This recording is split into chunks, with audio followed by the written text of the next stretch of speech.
Well, the other Bush Fellow from our region is Two Harbors music teacher Jenna Udenberg. An advocate for the disabled, Jenna will use the award to make the North Shore a more inclusive place for the disabled. In a video interview this week, Greg Grell asked Jenna about the thrill of being named a Bush Fellow. It's a great surprise and a great blessing for sure. So tell us a little bit about that personal journey that you've been on that's led you to applying for this fellowship. Well, I found myself with juvenile rheumatoid arthritis from the age of 7, and so I've been in a wheelchair since age 8.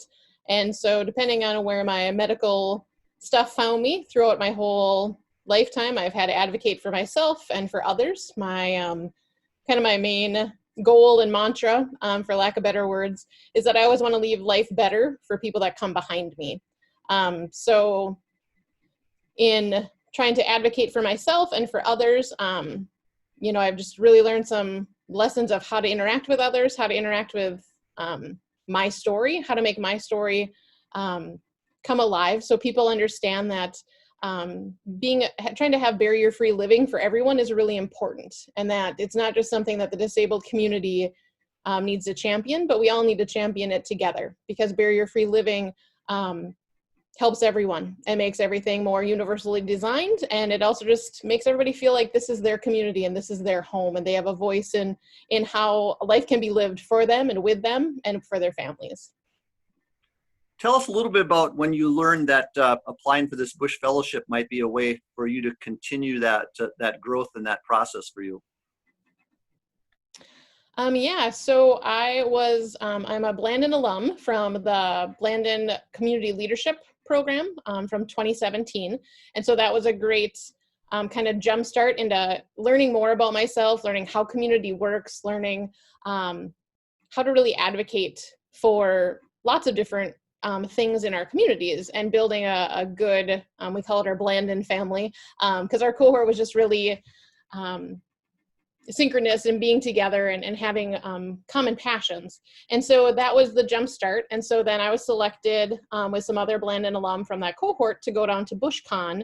I believe that was 2 Octobers ago. And so that was a selection from the Northland Foundation with Tony Surdich. And so that was kind of my first exposure to the Bush Foundation.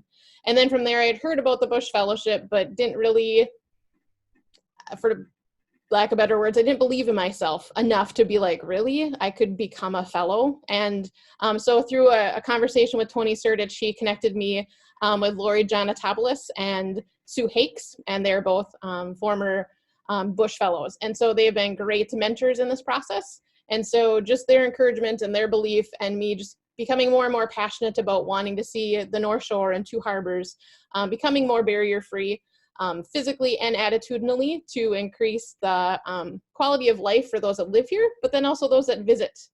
Now, tell us a little bit about how you plan on using this money. You can use it over up to a 24-month period, correct? Yeah, so you get you can select to do a 1-year or 2-year, and I've selected to do a 2-year.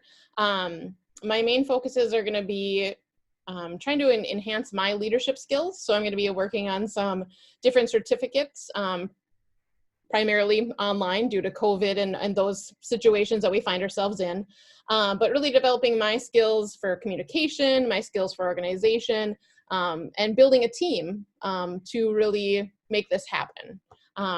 And then also, learning more about advocacy. Everybody thinks once you start talking the talk that you know all of these things. And I just know my experiences. I know enough about ADA that impacts me, but I really want to be a more educated and an expert in this field.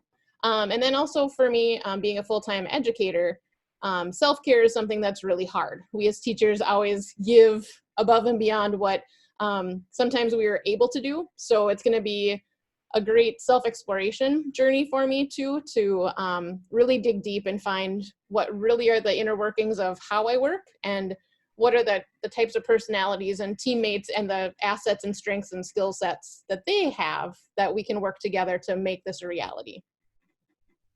Now, I think a lot of people know about the Americans with Disability Act that helped eliminate barriers for handicapped individuals, but there's still a long ways to go. So you were saying specifically the North Shore area isn't always very handicap accessible, and you'd like to change that.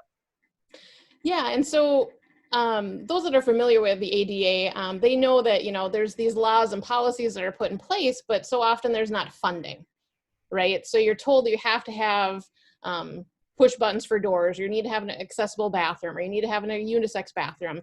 And there's just so many differences within what people need. And then even when you read the law, you know, there's so many variations. And so ADA is really just a guideline, and it's like the basic needs or the basic things that one needs to provide for someone. And so I really want to go above and beyond the ADA so people feel comfortable. They feel like they can ask when they have other needs. They feel like they can share and really be a part of community. We have amazing outdoor opportunities, and we have beautiful creation, and it really makes me sad to know that there are so many people that don't get to enjoy visiting our area and being able to appreciate our area due to stairs or due to being in rural Minnesota, where there's not always the funds to make things more accessible. Now, you also are planning on pursuing education in universal design. Talk a little bit about what that means. Yeah, so universal design is just the concept where if you can make things more open, like open floor plans, and getting rid of, you know, the physical barriers. Like if you think about when you go to like Walmart or Sam's Club and you go to use the restroom, you know, they take all the doors out and they have a different layout. So that way, as many physical barriers, as many physical things that you would need to do with your body to participate in things. Kind of like the same thing with, you know, sinks and soap dispensers that are now, you know, action started. So some of those things that we just don't think about anymore because they're just in everyday life. But then if you're somebody that really needs that and it's not there, it's very glaring, like, oh, this is very different and this is not as accessible as I need it to be. Well, it sounds like you're really beginning a great journey. Will it start immediately? How are you going to get started? It actually starts August 1st is when the fellowship officially begins. I've already been working with the city of Two Harbors and lots of other entities, some medical places that have asked for my, you know, recommendations and help.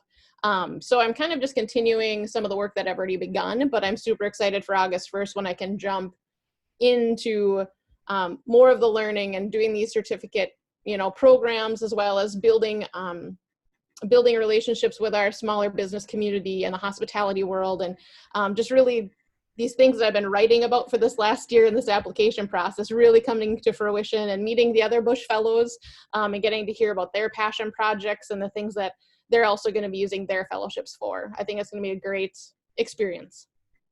Well, Jenna Udenberg, congratulations, Bush Fellow, and thank you for joining us today. Thank you so much for having me.